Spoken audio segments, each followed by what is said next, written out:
नमस्कार प्यारे बच्चों, अब आप इस विषय के वीडियोस एक साथ भी देख सकते हैं। इसके लिए वीडियो के नीचे मेरी चैनल में जाके प्लेलिस्ट में जाना होगा। तो बच्चों, पिछले वीडियो में हम सीख रहे थे हिंदी कक्षा 7 द्वितीय सत्र का पाठ नंबर 3 सच्चा हीरा। आज हम इस पाठ का अभ्यास सीखेंगे। अभ्यास में सबसे पहला प्रश्न है, निम्नलिखित प्रश्नों के मौखिक उत्तर दीजिए। तो पहला प्रश्न है, चौथी स्त्री का बेटा सचमुच हीरा था, क्यों?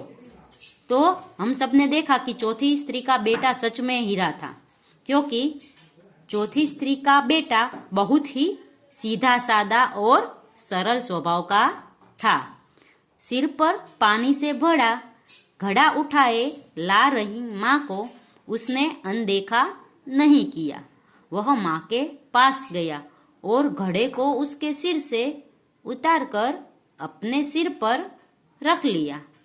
घड़ा लेकर वह घर की तरफ चल पड़ा। इस तरह अपनी माँ के प्रति सच्चा सेवा भाव दिखाकर उसने खुद को सच्चा हीरा साबित किया। दूसरा प्रश्न है, अपने घर में आप माता पिता को कौन कौन से काम में मदद करते हैं?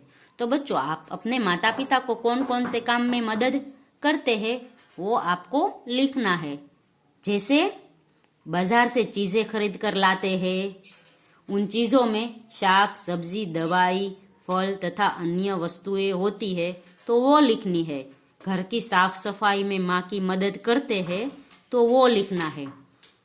पिताजी के काम में हाथ बटाते हैं तो वो लिखना है।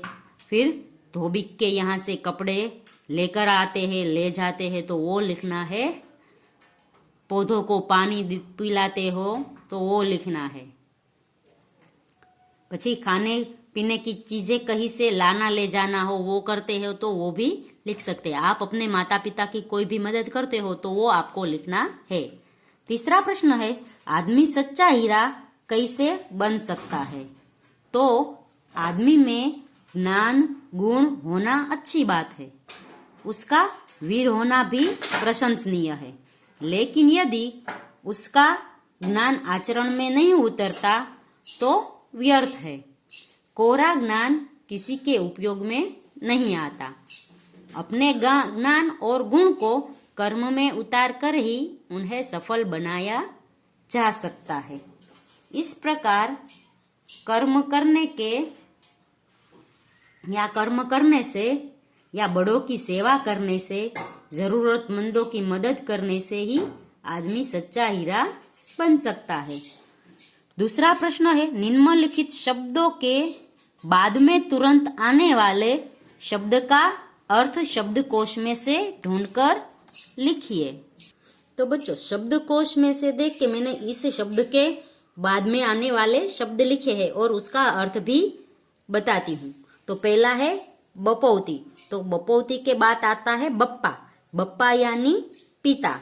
फिर दूसरा है व्यथा। तो व्यथा के तुरंत बाद शब्दकोश में आने वाला शब्द है व्यथातुर। व्यथातुर यानी पीड़ित।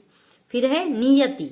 तो नियति के बाद आने वाला है नियतेंद्रिय। नियतेंद्रिय यानी जितेंद्रिय, जिसने अपनी सभी इंद्रियों को जीत लिया है।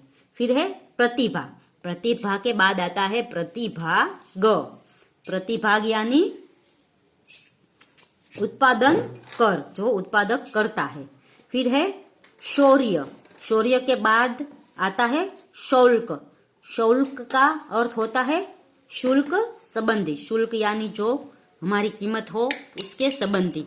फिर 6 नंबर का है रुचि। तो उसके बाद आता है रुचित। रुचित का अर्थ होता है मनचाहा।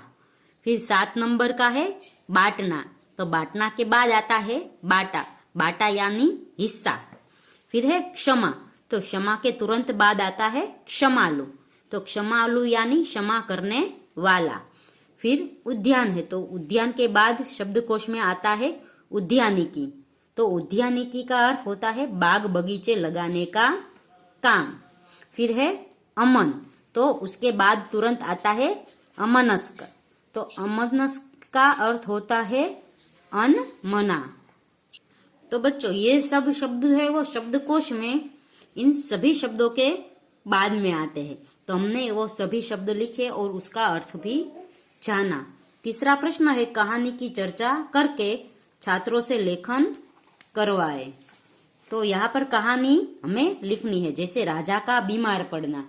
तो इससे कभी हम पूछ सकते हैं कि राजा बीमार क्यों पड़े, क्योंकि राजा है वो कोई काम करते नहीं, शायद इसीलिए बीमार पड़े हो, वो श्रम नहीं करते हो इसलिए बीमार पड़े हो। फिर है वैद्य की असफलता। तो वैद्य है वो असफल होता है क्योंकि राजा का स्वास्थ्य वो सुधार नहीं सकता। तो वो क्यों नहीं सुधार सकता राजा का स्वास्थ्य? क्योंकि वैद्य के पास यह पता नहीं था कि राजा बीमार क्यों पड़ा है, शायद इसलिए वो स्वास्थ्य ना सुधार सके। फिर है किसी अनुभवी बूढ़े की सलाह। तो कोई अनुभवी बूढ़ा आता है, उसको सलाह देता है कि भाई कोई मेहनती है जो काम करता है मेहनत का, उसका तुम कुर्ता पहनो तो तुम शायद स्वस्थ हो जाओगे। तो फिर राजा है वो क्या कहता है कि पूरे राज्य में घूमने को लिए सेवकों को कहता है और किसी जो मनुष्य का कुर्ता मंगवाता है जो मेहनती करता है। तो किसान है वो सबसे ज्यादा मेहनत करते हैं। तो सैनिक देखते हैं कि किसान सबसे ज्यादा मेहनत करते हैं तो वो उसका कुर्ता लाते हैं, क्योंकि किसान है वो अपनी मेहनत की रोटी का खाते हैं, इसलिए वो कभी अस्वस्थ नहीं रहते, सिर्फ स्वस्थ ही रहते हैं और सुखी रहते हैं। तो राजा को है ये बात समझ में आती है, इसलिए राजा भी है वो श्रम करना शुरू कर देता है, क्योंकि श्रम करने से ही हमारा स्वास्थ्य है वो अच्छा होता है। तो बच्चों इन सभी मुद्दों से जो कहानी बनती है वो मैं अगले वीडियो में बताऊंगी। तब तक के लिए गुड बाय, टेक केयर।